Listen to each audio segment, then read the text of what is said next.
Halløjsa, så er det blevet tid til endnu en lancering af Simple & Basic nyheder. Den her gang der er det nyhederne for juni måned 2025, som udkommer hos Hobbygross tirsdag den 3. juni.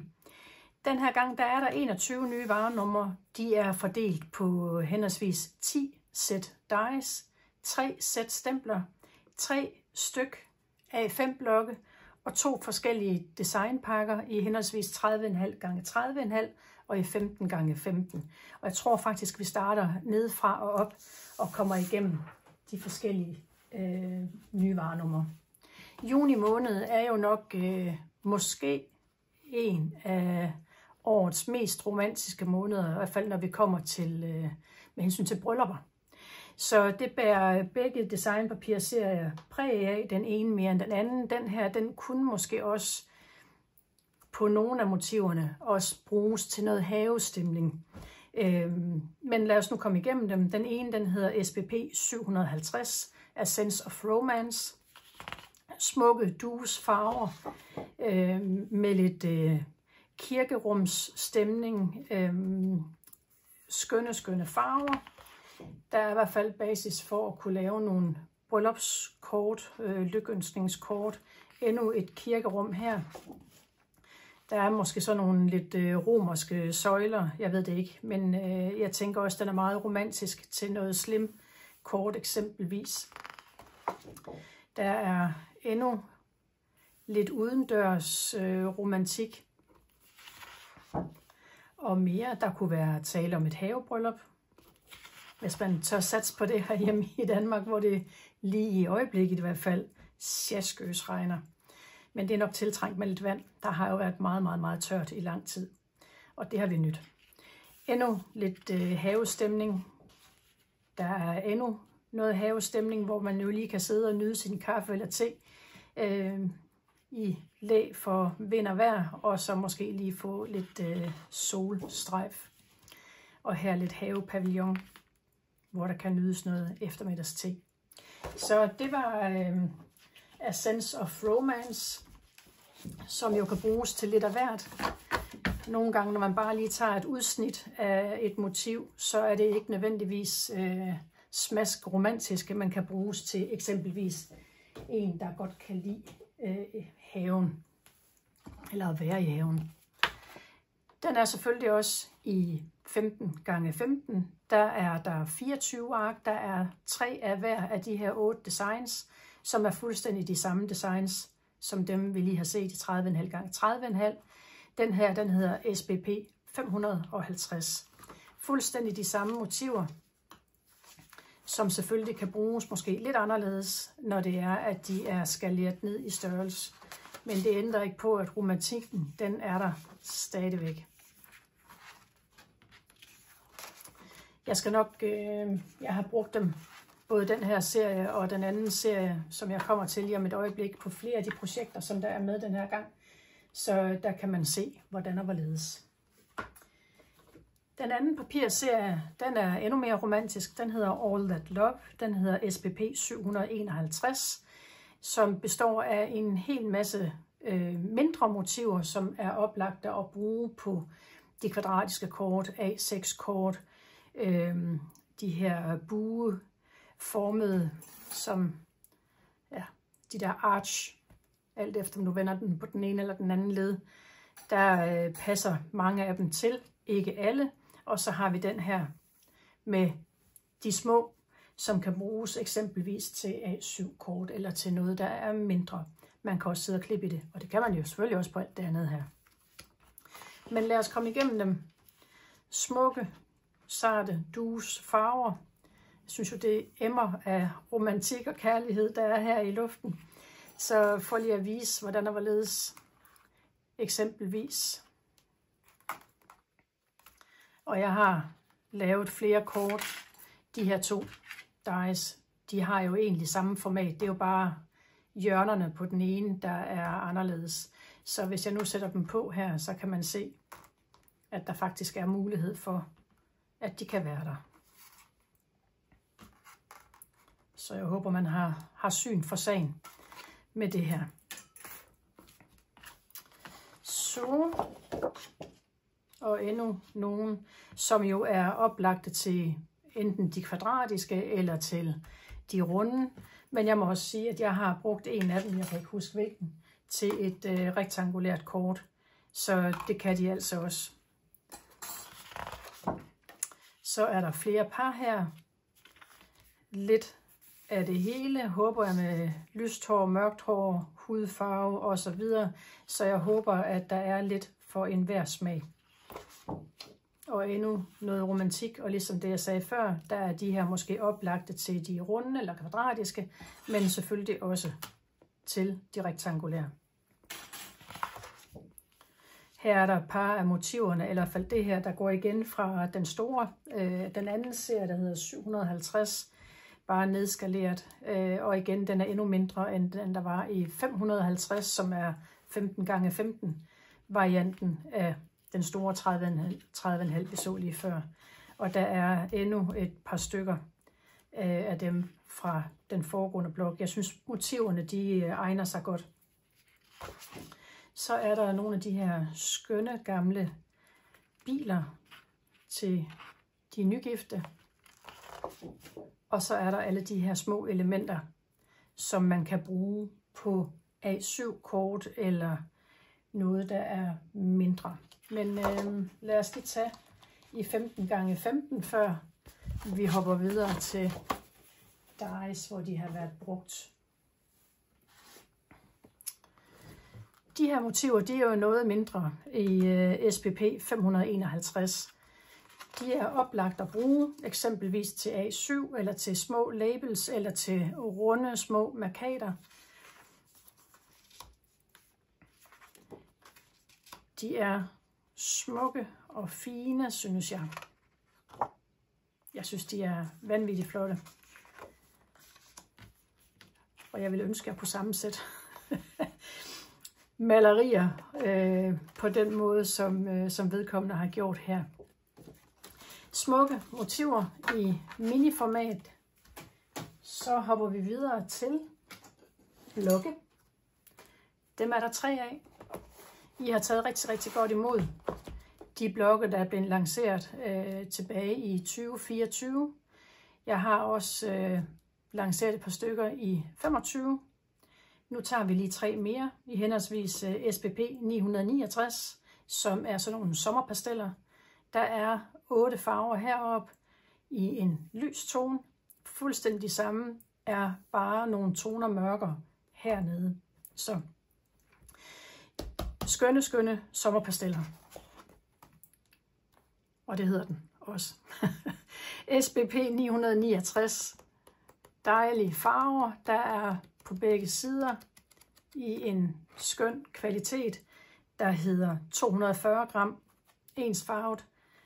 Der er 32 ark og 8 forskellige sammensætninger.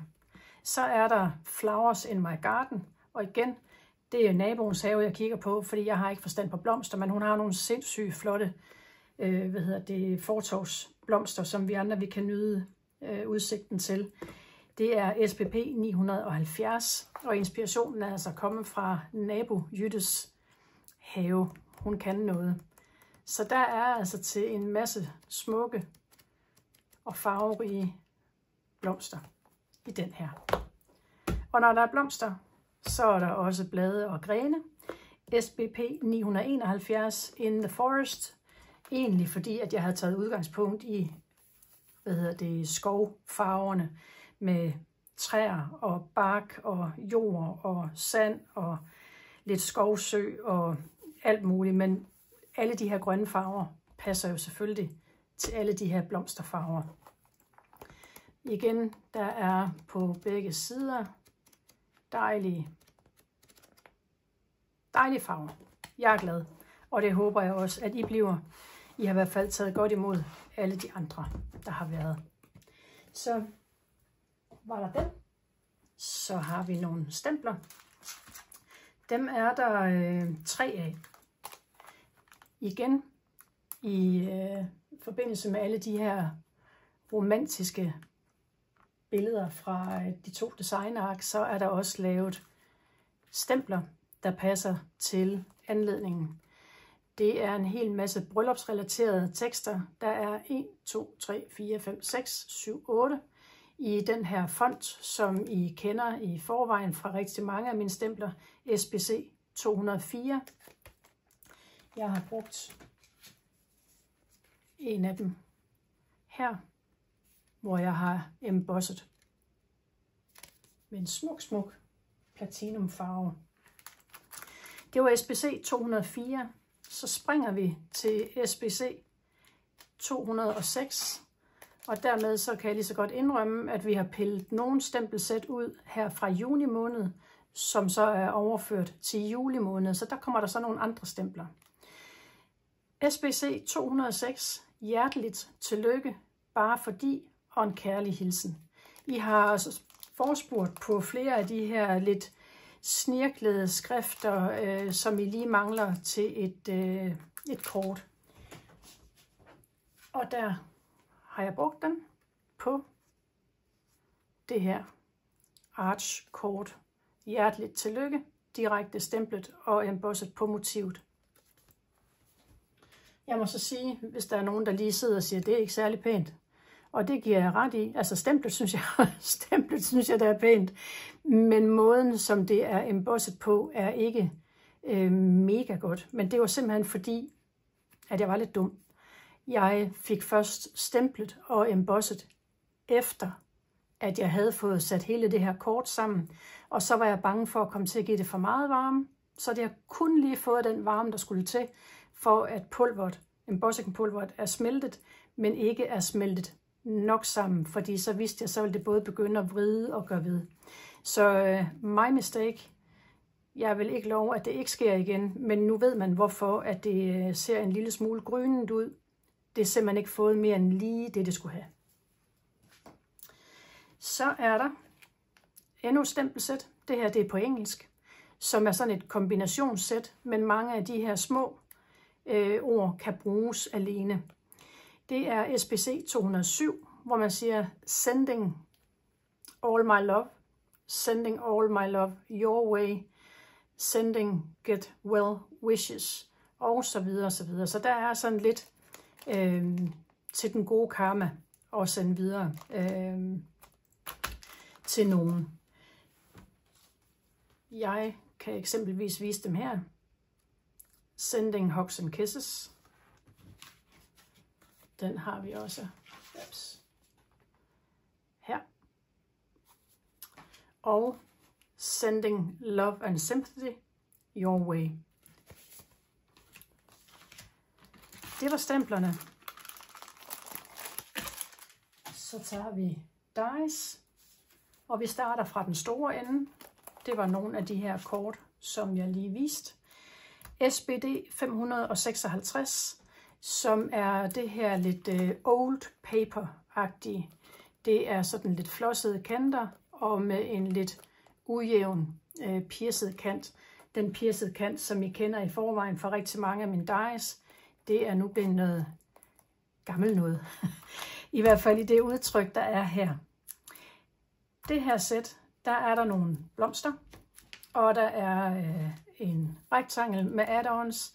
Der er labels med en add-on, eller det vil sige, der er en mindre af den variant, der er her, og en mindre af den, der er her. Man kalder dem add-ons, det gør jeg i hvert fald. Det samme er til selve basen her også. Og så er der blomsterblade. Det har jeg lavet det her kort med, eller det vil sige, den her det ovale vindue, det er fra et sæt, jeg præsenterer lige om et øjeblik, men lige så meget for at vise, at de her sæt, som der nu lige kommer en 3 stykker af, de kan kombineres lidt på kryds og på tværs.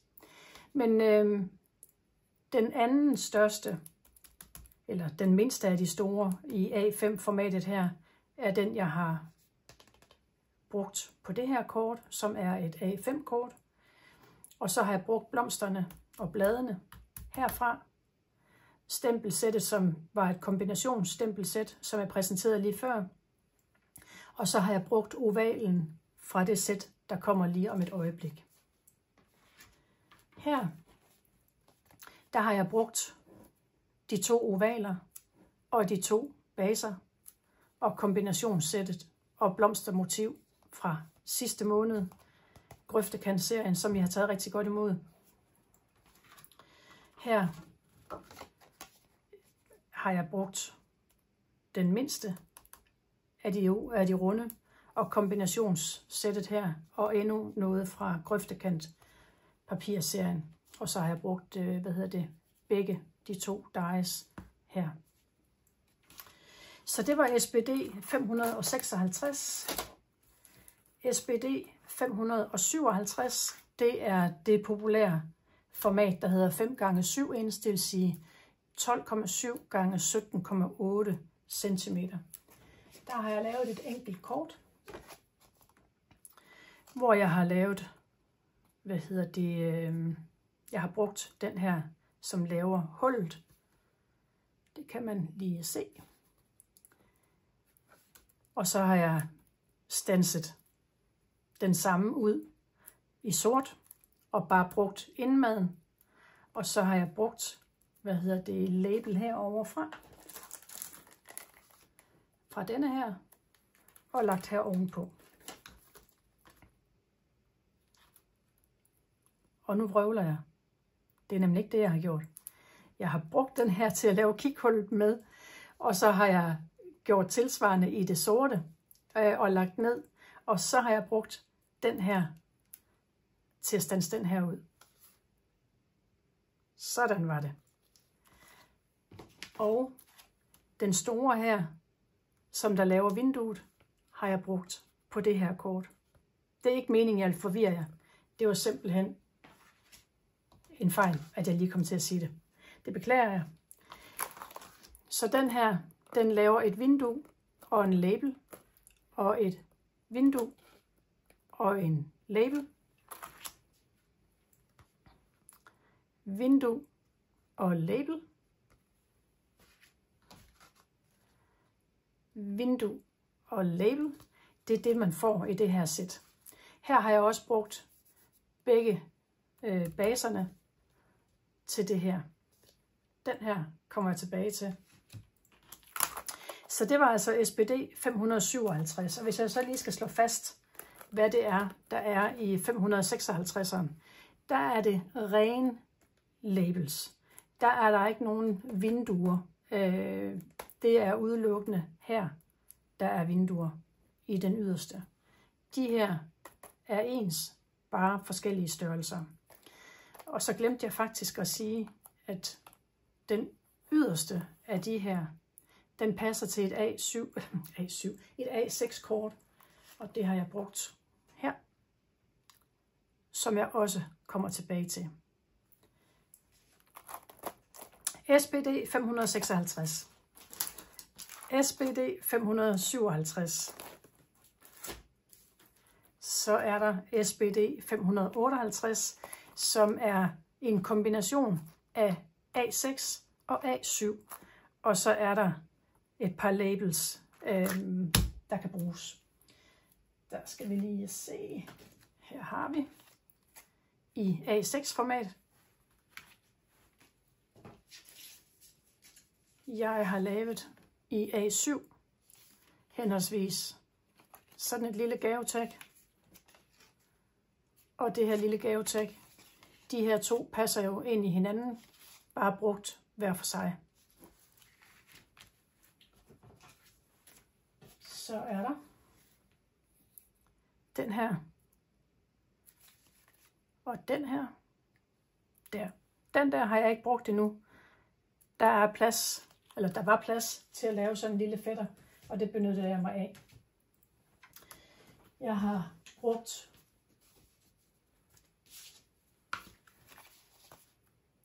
den mindste af A6'erne til de her to kort.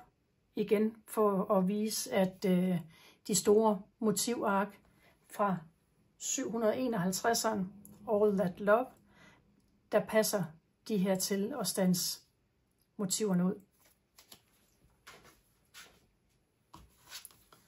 Og her der har jeg brugt den største og bare vendt det lidt på tværs. Og det her kommer jeg tilbage til. Så Old Paper looket i henholdsvis A6, A7 i 5x7 inch og i A5, og hvor den største af de her passer i højden til et A6-kort. Så har jeg vist været godt omkring med de 3 sæt. Cover dies, dem er I heldigvis glade for at bruge. Det er nemt at lave kort, når man har noget, der faktisk giver hele mønstret. Så SPD 559 er en cover die med igen romantik, fordi det er jo det, som er temaet den her gang. Her har jeg brugt nogle af elementerne, selve basen, og så har jeg standset et rødt hjerte ud. Der er de små fugle og de her outline hjerter.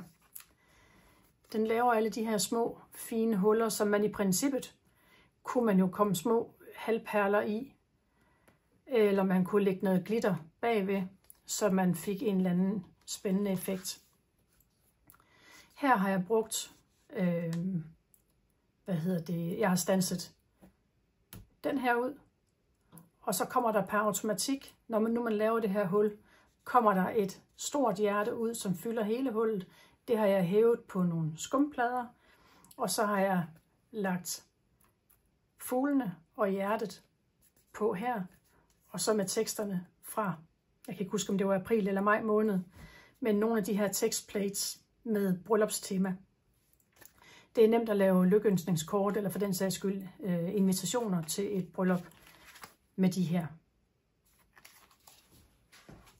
Det var SPD 559. Så kommer der et tag, som er sådan et dekorativt tag. Det er SPD 560. Der har jeg en hel masse eksempler. Upsen.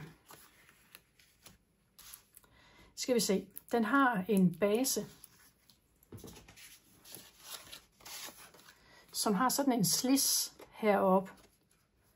Så det vil sige, den er ikke kun til tyndt bånd, den er faktisk også til, eller til tynd snor, den er faktisk også til bred bånd, som jeg eksempelvis har gjort her. Og så har jeg bare lige bundet noget snor i.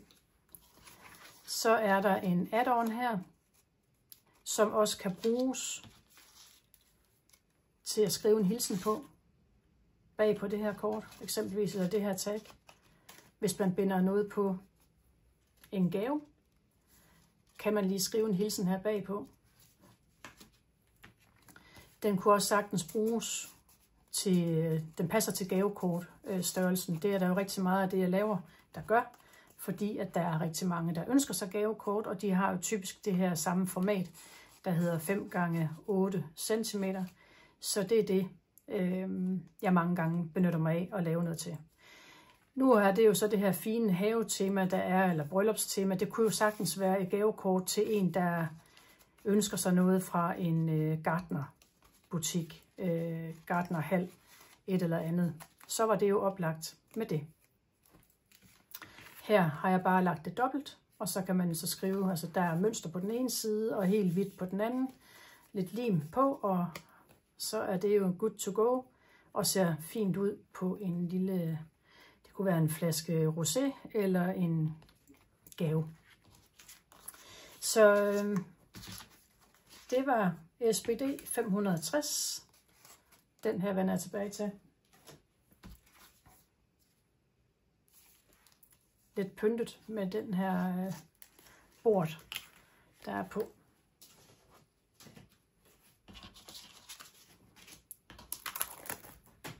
Så har vi en masse hjerter. Igen, det er jo temaet med kærlighed. SPD 561, der er sådan en stiplet eller en prikket hjerte, kan man kalde det en ranke, en linje. Der er nogle løse hjerter. Der er et lille vedhæng og et add-on og en, der kan vippe opad. Nu finder vi lige de forskellige eksempler, jeg har lavet med dem. Der var der. Og der. Så Igen helt enkelt her med et lille flip på. Jeg har lagt noget andet karton under, bare for at give lidt, gør det lidt ekstra, så man ikke bare har kig ind til gavekortet. Helt enkelt. Og sådan et flip-hjerte, det er den her. Det er også den, jeg har brugt på de her 3, som er lavet med blokken herfra. Dejlige farver, der passer tone i tone. Og igen, den her fra det allerførste sæt fra A5'eren, der passer i højden eller i længden på et A6-kort. Her har jeg brugt de 2 yderste og nogle af de små motiver fra 15x15 blokken SBP 551 All That Love. Den her vender jeg tilbage til. Den rillede her. Og her, der har vi linjen med hjertet, som er på et A6-kort. Og der har jeg fyldt ud med de her hjerter, som jo passer hertil. Og den der kommer vi tilbage til. Jeg ved godt, jeg siger, at den kommer jeg tilbage til flere gange, men det er jo altså fordi, at tingene de kan mixes og matches på forskellige vis. Og det er jo både godt og skidt. Så har vi SBD 562, som er en donut. Det er nok nemmere at se, fordi at der er en lille tegning på her. Og jeg ved godt, at det er et stort ønske, at der skal laves tegninger på min bagkort her. Det vil jeg også rigtig gerne. Men vi må se, hvordan og hvorledes i forhold til, om jeg lærer at lave 3D-tegninger af de her ting, som jeg nu designer. Men den her, den var jo bare flad, så den kunne jeg godt finde ud af. Så her har vi en donut. Den er jo oplagt til en fødselsdagsinvitation, eksempelvis, eller et fødselsdagskort. Der er sprinkles i forskellige formater. Og så er der jo selve basen, som er den der, og den mindste. Så er der glasuren, som er de 2 midterste her. Og så er der den med alle sprinkles, som standser dem ud. Så det har jeg gjort en 3-4 omgange for at få de her forskellige farver, der nu er. Og så sad jeg jo og legede, og man kan faktisk også lave sin egen spejlæg med de her, lidt ukurante runde former. Jeg ved ikke, i hvilken anledning man lige skulle gøre det, men det kunne jo være, at man skulle invitere en eller anden på morgenmad, eller noget brunch, eller et eller andet. Så det var en fri idé, hvis nogen kunne bruge den til det. Men som sagt, tanken, det var en donut. Så er der SBD 563. Det er snoller. Det er karameller og slikpind. Jeg tænkte i temaet med donut og fødselsdagshilsen eksempelvis, så kom der også de her karameller og chokolader og slikkepind. Så SBD 563.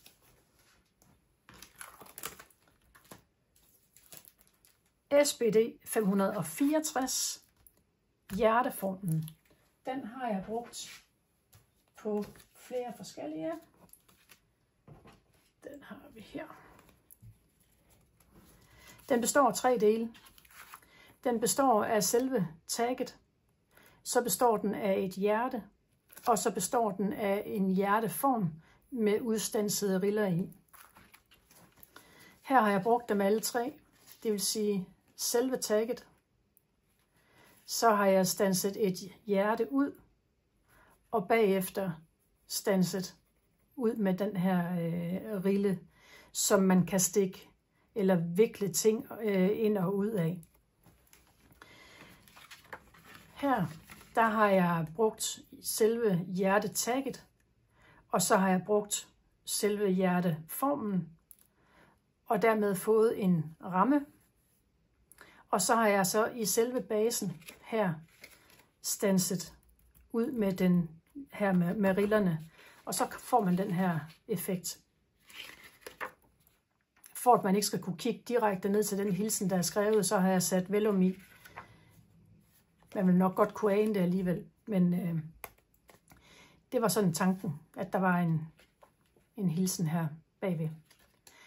De små fugle og hjertet er fra coverdejen med fra det her sæt, som vi lige var forbi lige før. Så der kan de altså også bruges. Her er der kun brugt den her med rillerne, og så har jeg brugt vedhænget fra den her med de små glade hjerter, der var her, og sat på. Og her der har jeg brugt alle tre, og så lavet et fint skrivefelt. Nu mens jeg er ved hjerterne, mange af de hjerter jeg laver, de har jo lidt den samme form. Ikke altid, men ofte. Så det betyder, at selve tagget, som er her, og så nummer 2, undskyld, der kan de her faktisk bruges henholdsvis SPD 295 fra tidligere, og SPD 159 fra tidligere. Det er den samme form, så der vil være en fin kant rundt om. Og de her to, de har den samme form, så den her kan også bruges herover. De kan også begge to bruges på det her hjerte. Og så kan man jo lave det i 3 lag på den måde, hvis man gerne vil det. Så hvis du altså har de her 2 hjerter i dine gemmer, den her, den er udgået af produktion. Måske er den i butikkerne i forvejen, eller endnu. Den her, den er stadigvæk i produktion, så den vil kunne skaffes hjem, hvis det er, at du leder efter den. Så SPD 159 og 295, de passer altså med de 2 yderste fra SPD 564.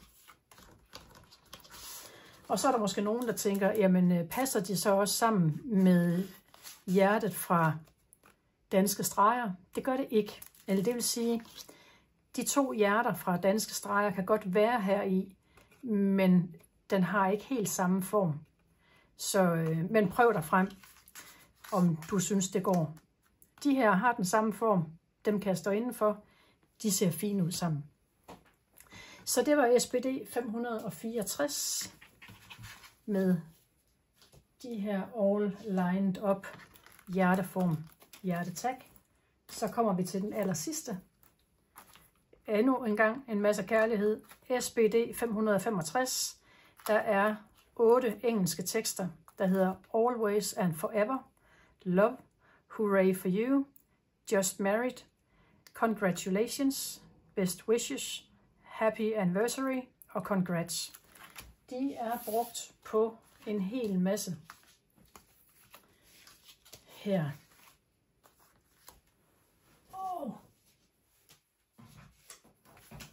Så det er jo faktisk helt vildt, alle de steder, jeg har formået at få alle de her tekster på. Men jeg er selv ret begejstret for at bruge dem. Det er meget nemt at lave kort til kortkassen, når det er, at man bare lige ruller de her ud og smider i nogle små mapper. Og når jeg siger små mapper, så kan jeg jo lige vise, hvad det er, jeg gør. Nogle af jer har jo set det, når det er, at jeg har været afsted på messer. Så har jeg de her små. Og der er også nogle af dem, der er i kuverter. Som eksempelvis de her. Så når man har de her standset ud til forskellige anledninger, jeg har dem sorteret i farveorden, fordi det er mange gange det, jeg arbejder i. Man kunne selvfølgelig også gøre det i tema. Nu har jeg efterhånden lavet nogle stykker. Der er en generel, der er en med bryllupper, der er en med tillykke med kørekortet, svendeprøven, kandidaten osv. Og nu er der også kommet de her engelske, som har med kærlighed at gøre. Så nu er der efterhånden nogle temaer af de her ens slags. Så de kan bruges lidt over det hele. De er i forskellige længder. Så skal vi lige se, om vi får gravet os frem til det hele her. fordi så vil jeg jo egentlig bare sige, at det var det. Der var 565'eren med nogle tekstplader med engelske tekster. Der var et hjertetag. Der var snoller, karameller, chokolade, slikpind. Der var donut eller spejlæg. Der var nogle forskellige hjerter. Der var et pænt dekorativt tag med en slis, så der kan stikkes bånd i. Snor kan stadigvæk bruges. Der var en coverdeje med hjerter og små fugle. Fuglene kan man måske genkende fra dengang, jeg lavede fuglehus og fugle til ophæng sidste år, eller var det forrige år? Det kan jeg faktisk ikke huske. Men de er stadigvæk i sortimentet. Så er der Old Paper i A6 A7. Så er der Old Paper i 5x7 inch. Så er der Old Paper og nogle blomster i, A5 størrelse. Der er 3 stempler med hul i nummerrækkefølgen. Nogle er skubbet til juli måned. Der er 3 A5 blokke i ens farve. Der er, så skal vi lige se her, 2 papirblokke i henholdsvis 30,5 x 30,5 og 15 x 15.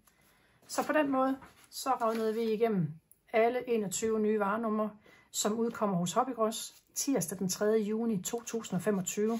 Jeg vil glæde mig helt vildt meget til at se, hvad det er, I får lavet. Og siger tak for nu. Tak fordi du så med. Vi ses. Hej hej.